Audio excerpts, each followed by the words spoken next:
الحمد لله والصلاة والسلام على رسول الله صلى الله عليه وسلم.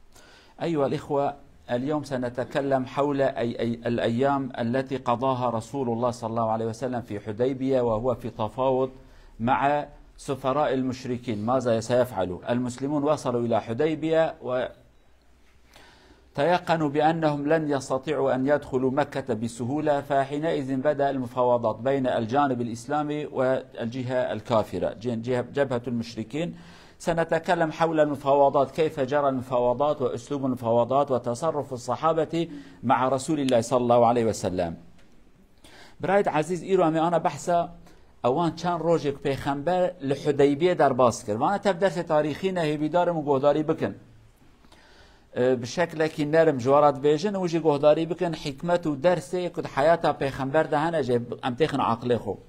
دورا صحابی هاد بیجن دبی چواک مزاروک خورا قرآن دگو مزاروک خورا حیاتا پیغمبر جدگو علیه صلاة درس وان دا حیاتا پیغمبر علیه صلاة و سلام پراتیکا قرآنه پراتیکا اسلامه ایجا اموان حیاتا وی ددن جبونه که انفعن بکن جا پیغمبر ما حیاتا وی جیانا وی تفگرا وی داینو ساندنا وی چه شکلی بود صحابیه چوا معامله پیراد کرد بکافر را چوا معاملت کرد جبونه که انوانا فعن بکن. ایرو امی بحث وان چند روزک پیغمبر لحدیبیه در باز کرد. حدیبیه که لکه که 25 کیلومتر پیغمبر تبع صحابیه هاتن ایدی کافرا گو ام نایلن توری ایجا دویدا پیغمبر بنیت عمره هاتیه کافر جدی ام نایلن دویدا چند روزه که پیغمبر وان ساکنین، یعنی امی هرن امی نچن کافرتن و چت خوازن مسلمان به انبیات خوازن ام قبول کن ام قبول ناکن ور حاصل امی بحثا وان روزه هانه بکن وان روزه هانه چوا در باس بو داویاوی صلح کی چه و او صلح یعنی آشتی بکردید من آشتی او آشتی هانه چه بو امی وانا آشتی بلکی رو ام نگیجنه که لی امی وان روزه هانه داین و ساندن اسلوب پیغمبر علیه الصلاة والسلام جبان بعد درس و عبرت امی بحثایی بکن. طبعا بعدما توقف النبي صلى الله عليه وسلم في حديبية خلاص، فكما تعلمون في العادة إذا حصل مشكلة بين الطرفين هناك أناس يتبرعون، يعني يقولوا يا أخي نحن سنقوم بعمل الصلح بين الطرفين. فأول من أتى للصلح بين النبي صلى الله عليه وسلم رجل من خزاعة اسمه بديل أو بديل بن ورقاء الخزاعي. أتى النبي صلى الله عليه وسلم فقال أنت ماذا تريد؟ قال نريد العمرة مثل الناس. قال خلاص أذهب سأقول لهم. ذهب وقال لهم يا ناس محمد كذلك يريد أن يأتي إلى العمرة، فقالوا لا نصدق كلامك، أنت من خزاعة وخزاعة قبيلة موالية لمحمد ولأجداده، نحن لا نقبل كلامك. يعني هناك طرف أتى يحاول أن الصلح ولكن المشركين لم يقبلوا. هذا أولا، أتى طرف يريد الصلح فالجهة المشركة لم يقبلوا كلامه وعرضه وما اقترح على المسلمين من الصلح. هذا أولا، هذا أول السفراء أتى فلم يقبل كلامه. هذا أولا، احفظوا هذا. عادتك يا قالوا جماعة دماكو عفوا عادتك كردادا جهة أم بجن دحب دقروب الهفخن دحب إنسان هناك إنسان دنيتين دبي حيرة بس أنا أم صلحك يشيكن شرنكن لو عادتك إنسانة يعني جارها دبرايا دجيران دي شريك دو أورتاخن بهفت كيفن هناك إنسان أم بجن خدان خير يعني كردي بين خدان خير وان خدان خيرات بحيرة عيبة الهبنة صلحك بتشيكن برا كشتن وشار وشينبه إنسانك هات مازني قبيلك خزاعة قبيلك عربية قحيرة والله فانا هاتنا برا شارنكن عيبة يعني تفجي بسمامي هبن أقرباي هبن أم صلحك يشيكن نابي بشخص يا بديلة يا بديلة يعني حرفك يوساكنه قبيلة خزاعة هات قو يا محمد تشد خوازي بيخنبرا وتبي صحابيا جانت كلمات بيجن محمد أبيا ناكو أمد بيجن وانا يكو هاتناش بيخنبرا في كلمات نقوتنا لوما يعني ناكو حاشا بأدبي كالهبر بيخنبر أذي كافر شخون يورا بيجن محمد جرى نبي يا رسول خادت بي محمد يعني خبردان كلمة وانا متخوازن بيجن هات قو يا محمد شد خوازي بيخنبر قوم شد خوازن والله أجي وكم ملاتي هاتناش عمره كيدكم ما أمجي عربن وملاتي فران عرب سلمان ولكن كعبان مالا خواده ما هاتناش عمره كيدكن وأكيدتن يدمتنا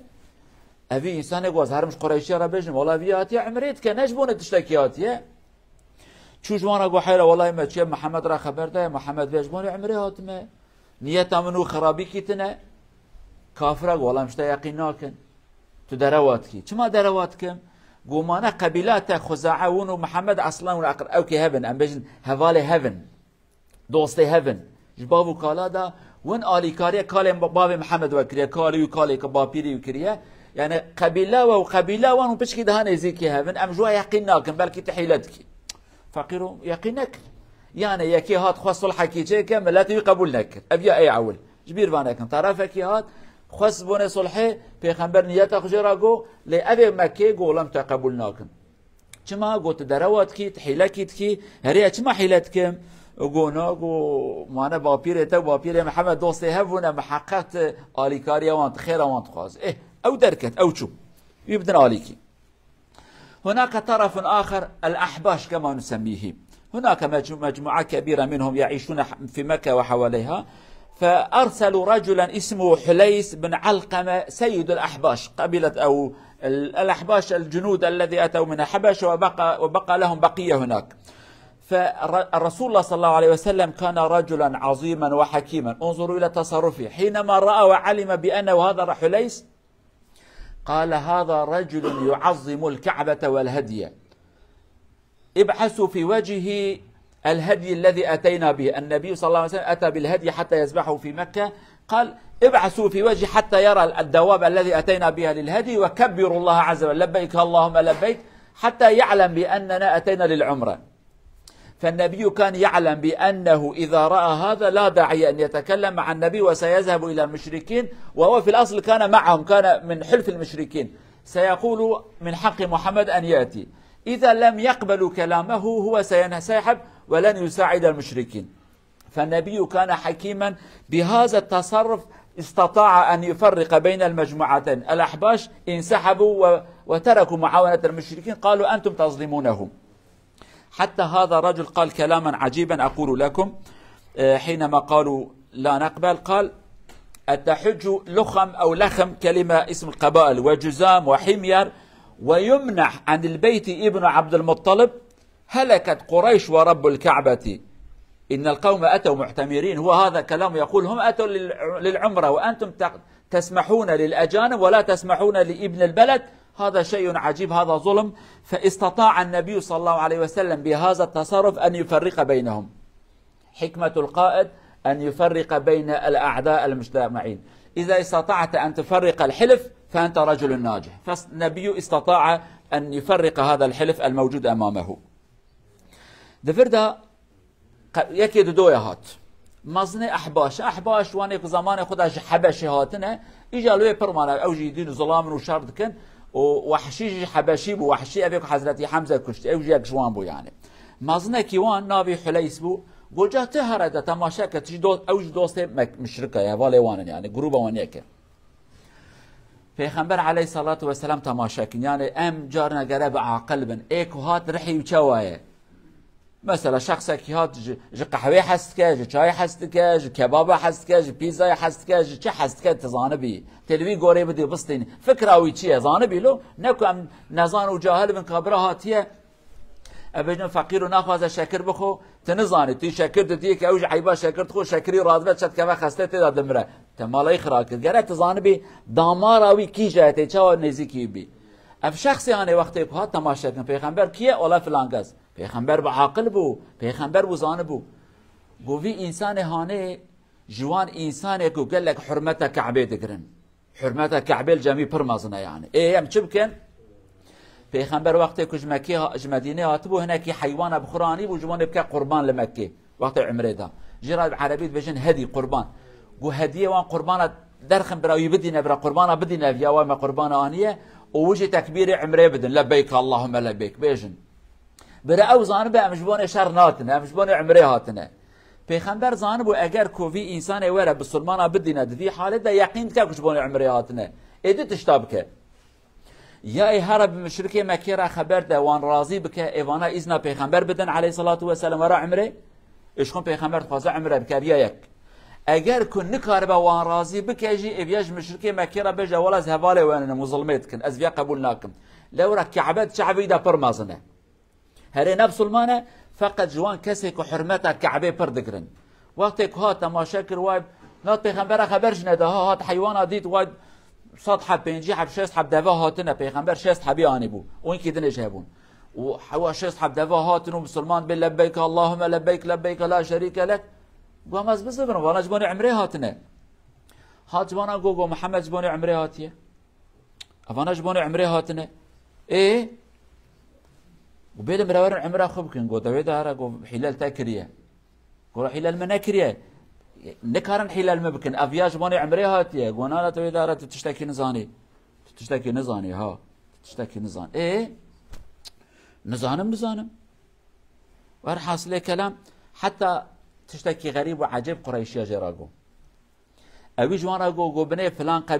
قبيله فانا تافتين عمرات كون اذنا واندنا وشما نايلن تورني عبد المطلب وره عبد المطلب زمان كي مازني مكيبو يعني قال پیغمبر وشما نايلن اوره يعني هر كسته يعني مثلا باجار تيت نايل هري مال اخو يعني حساب كتشكي غريبه قو شما نايلن ورحاصله كلام اوانا دوردا تشتك پیغمبر چکر دوردا پیغمبر بسرکت يعني وانش هف قطان اگر دکاربون اوان راضی بکرش خوب شنو عمره اگر كل كارباجي ابيا غازي ديالي كاريا ويناكم والله ظلمتكن ونحق انت فردا ياكي ورج بوني عمره والنيلن از نكار مالي كاريا وكنت ظلمدا دفردا سياستا پیغمبر حكمتا پیغمبر بسركت اواكنو پرچه جوان قطيا يعني پرچه مازن كوان كافران ابي نياري بسلمانا پرچه جي قطيا دودا تشتكي دي جوارا بيجم ابي مير قريشي جرات شل كلمه بيجن تري جانا بيجن گندي باجاريا كلمه هاني افاناش جيفي مير كرا غوتن اجلس روني انما انت اعرابي زمان عربا دا يعني ابي كشوله هاتن ام ساكنو بيجن ملت ام كرد زمان خام بيجن گندي مثال نه باجاري ابي كشوله هاتن يعني انت اعرابي لا علم لك بالمكايد تحيلو شيطانيه نزاني مش لك جرات بنا شيطانيه نزاني وقت خارم بيجن محمد حاشا شيطاني كريات يا رب نيته عمرته ورا تشتكي بنا سرمه اوانا في كلمه جرات بند بيت گندي قلبته فاكت شيطانيه نزاني لورا ملته گندا جالي كده تشتكي وانا باش مرت ام بيجن گندي جارنا مردن باجارك مالته بچوك مت بخازي نخوازي ترغورا مالا قلبته بچوك تبع دسته بچوك تبع تعبته بچوك تبع كمالته مازن بدلته فري مالته جو وعقلته جي گندی مردن دست فکرینه گندی راستن گندی شیطانیه گلک نزانن لا گندن بيسحب انسان صادحه بانسان چه شیطانیات کارن بکن حیله نکارن باجاری هینی سیاسته و هینی حیله و لف و دوران و وردا و داد بن دفرتا جیواناش جرا گوتن لا دارت گندی کی ت شیطانیه و حیله نزانی کا محمد عقلی دا چه در واست و ايه قبول ناكن افيش تشتكيه دفردا وانا في تشتي قبول ناكن والله نقط تقندي صافي تنزاني فعما تشتناكي محمد سياسيه هاتيه تقاضى تشتكي بنا سلامه او جي زفري ابي دويا كوهات قوتنا وينات قبول كل امي انا تماشاكن يكي ديهات ارسلوا رجلا اخر اسمه عروه بن مسعود الثقفي سيد الطائف اهل الطائف كان مدينه بجنب مكه ارسلوا فهو اتى الى النبي صلى الله عليه وسلم ولكن هو كان قليل الادب في التكلم مع النبي صلى الله عليه وسلم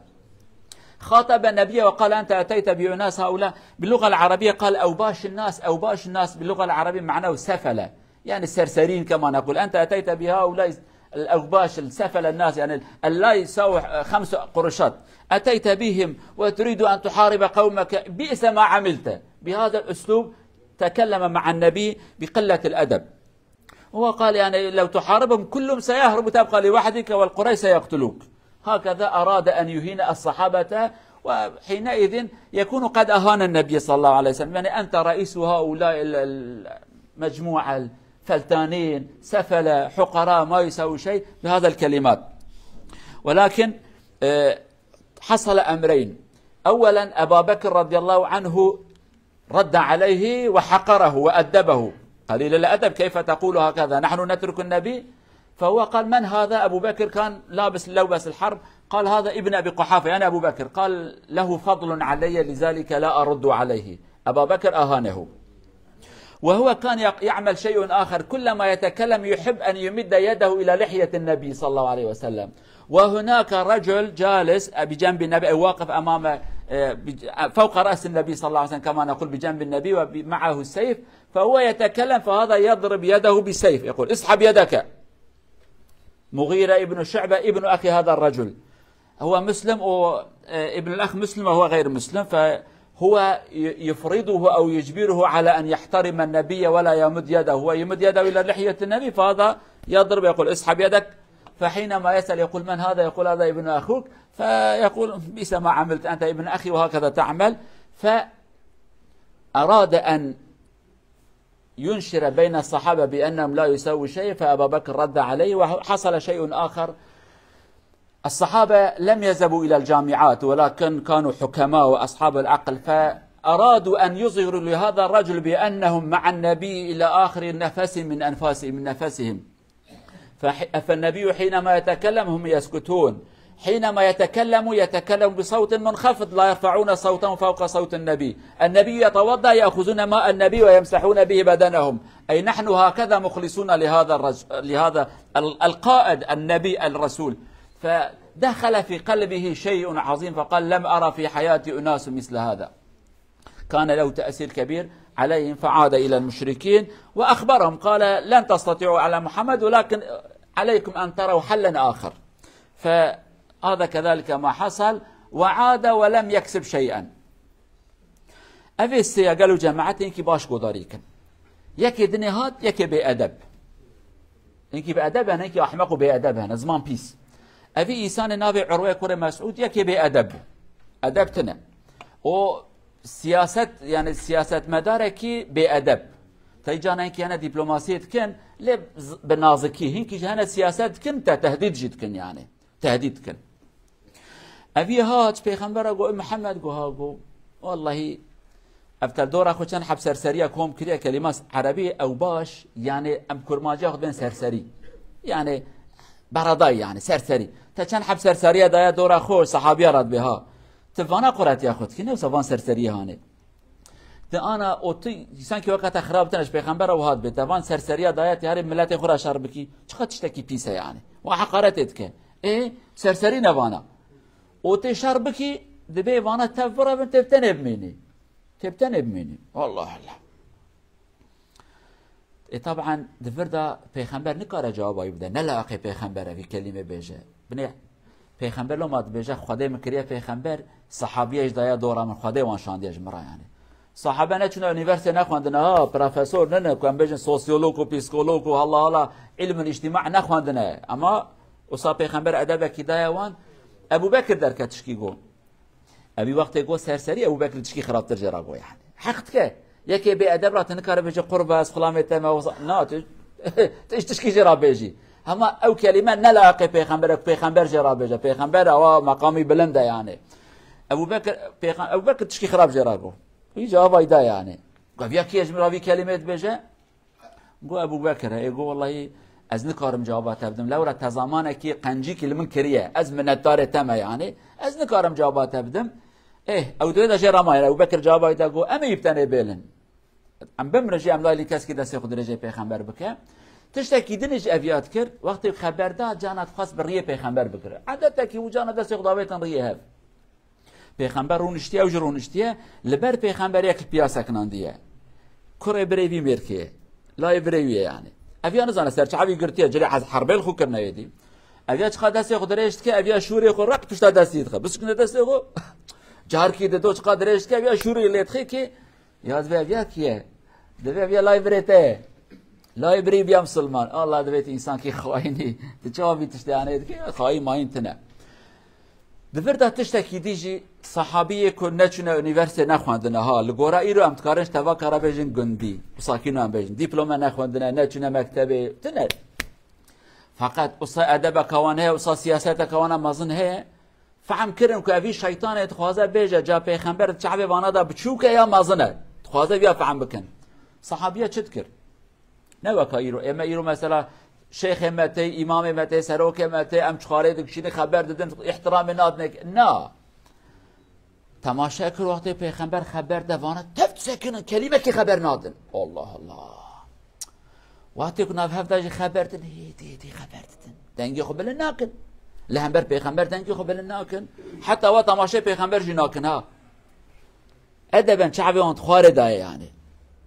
حتى زيدي يا پیغمبر کو دسميج بگرتا اوا کو پیغمبر دسميج گرتا سه خود کرن منی جان خود خستن پیغمبر تشتكي بيجي تفراد من بياسر شعبام حاضرن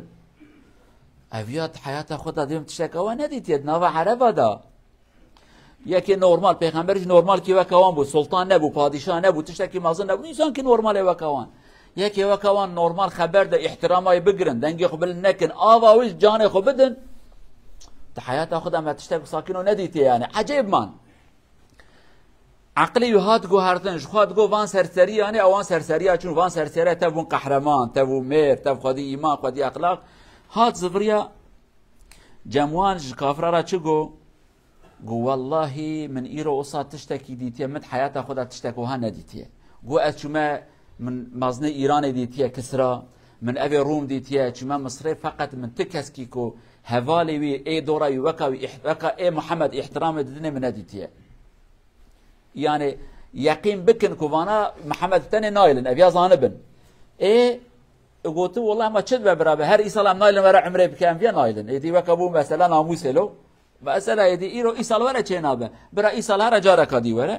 ورا حاصله كلام لكيف قريش خبدان ايرانات كوش خبرنا تام نخواست ملت بحثها نخواستن ملت مکه بزن وک صحابی چه قاسم میرن چه قاش پیغمبر هست کن چه خشبانی فدات کن گوش خبر ندار ويدان عالي خبره كاس كي نظام بكوان صحابيه او قصه بادب باخلاق ميرن او قصه فدكار پیغمبرن قلت خبدا عليكي ولكن تسا چنبو امي كلمه كتشكي بچو كدنج بيجن او ايرو باسه النبي صلى الله عليه وسلم اراد ان يثبت لهم ولكن قال الان علي ان ابعث سفيرا من قبلي فارسل سيدنا عثمان حتى يبلغهم بان النبي اتى للعمره وليس للحج عفوا وليس للحرب فحينما ذهب سيدنا عثمان فهؤلاء حبسوه وحينما حبسوا انتشر الخبر بأنهم قتلوا عثمان سفير النبي أو رسوله فالنبي صلى الله عليه وسلم دعا الصحابة إلى بيعة الرضوان بيعة الرضوان في الجمعة القادمة سنتكلم عنه إن شاء الله پیغمبر صلى الله عليه وسلم قال سيجي أزيك بشينم بوسي حبتين كافر وانشينن يقينا كان أزيك بشينم تماشای حکمت پیغمبر کن پیغمبر گو عمر گو از خوازم تبشین مکه پیغمبر دیکتاتور نبو پیغمبر استشارت کرد حضرت عمر گو یا رسول خدا والله از جنابم چما گوش کن اقربای من مکه دا تنن اقربای من تنن و والله کافر جیت زانی گو چقا اجوان عارسم اوج من عارسم پرد من یعنی مجل تیروان آنیه سریوان گو در حال ببگشن یعنی بی خبردان ما بگشن از نکارب از نچم چه ترى لي يكي دي اشترى بجم كي گو عثمان حضرت عثمان عائله وجوان عائله مظلم بود مكه دا قبيله ماسونه يعني بني اميه بجن گو عثمان هره كاس كي نكر داس يخب دا عثمان لو بري عادتك عربه هبو دين وان يك بوناجي اقرباي خند فروتن او عادتك وان هبو اقرباي هبو ند فروتن گو برا عثمان هره پیغمبر گو عثمان حضرت عثمان و چهار چند حب صحابي دي قلت تهرج مرجوان را بيجا حيره والله محمد جبوني عمرياتي نجبوني شرهاتي حضرت عثمان شو دفرت تشتكي بحكمت ورا بيجم دماكو حضرت عثمان شو هناك صحابي هاتن جنب پیغمبر قو يا رسول خدا قو والله انا كيف عثمانه قو خير عثمان شدك وعثمان هرا طواف بك وامن كارن عثمان كار هرا طواف بك تماشا كن پیغمبر چوا انسان ناست كر پیغمبر گو نه عثمان کو از ناس کم عثمان چه طواف ناکه چما گو ما از پیغمبر خودی ما اكو انجم اذنام تنبه عثمان چه طواف ناکه يعني صحابه وك بيجنا رسول خدا والله ما مخي عثمان طواف بك يعني حضرت عثمان شو ور حاصل اقربای هاتن لخوي دركتن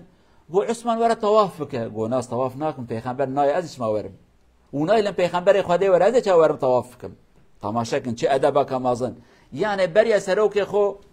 رهبرته مرشدته امامته يعني ايرو اي پیغمبر متنن برياوي حضرت عثمان تشتكي نكر گو نايل سر مازن من ور ادي شوارم نايمه طبعا حضرت عثمان كان رجل ما ويقرتن يعني نايل انتهاري نكو كرن حبسه ولكن يعني ام نايل انتهاري خبر كي دركت گو عثمان كشتنه كو كشتنه پیغمبر گو ايجا تديب كرديد و ام كم دگش كن ام كم يخبو هرن ايجا مدس بشار بكن من ظلام مكيشان عدد تا انسان ناينه كشتن سفير هنا باليوس الچي يعني اوانا چاوا في ظلام يعني دكشن اما اشار بكن حتى كم حيفا براي خوجوان بستينن پیغمبر وان غازي كرو و بيعت جرات بجن سوزدان رضوان دان پیغمبر عليه الصلاه والسلام حفظات يعني بعصا يمكن اذا سر مثلا حضرت عثمان هم تمام كن وقت حضرت عثمان بشته كان رجهات صحابيات شو جراغو عثمان ما شاء الله تكيف كراغو شما قلت شو طواف كر كوفي كلمات بي حضرة عثمان بي وي تهديب كرديت بيجن حيف ويازوخ تركيت بين يازخلاري حيف وحيف يعني از أبقى إنسان كي خراب حضرة عثمان وهذا از أبقى إنسان كي خراب پیغمبر نکاره وره از هرم طواف کنم نفسه و هو کر عقله خو نحی بجمره ولك بجا والله عيب وهاني عقله خو نمكي ومناص نكر يا هجا ومناص نكر از واناكم چونش پیغمبر گوتن یا رسول خدا والله عثمان طواف نکره يقول مش ولا قول عثمان طواف نکرد عثمان ناس کم ادب پیغمبر دابوان عليه الصلاه والسلام و پیغمبر و نکاره اج ناشم طواف ناكم لكعبه يجي قوتن بك قوت ساناكم رب العالمين أب أدب وأخلاق هاني بك نسيب متوى إن شاء الله إلى أن نلتقي في الجمعة القادمة أو في الدرس القادم ابقوا في حفظ الله ورعايته وابقوا في حديبية هكذا سالمين آمين بلا حرب إن شاء الله إلى أن نتكلم مرة أخرى بإذن الله تعالى إن شاء الله.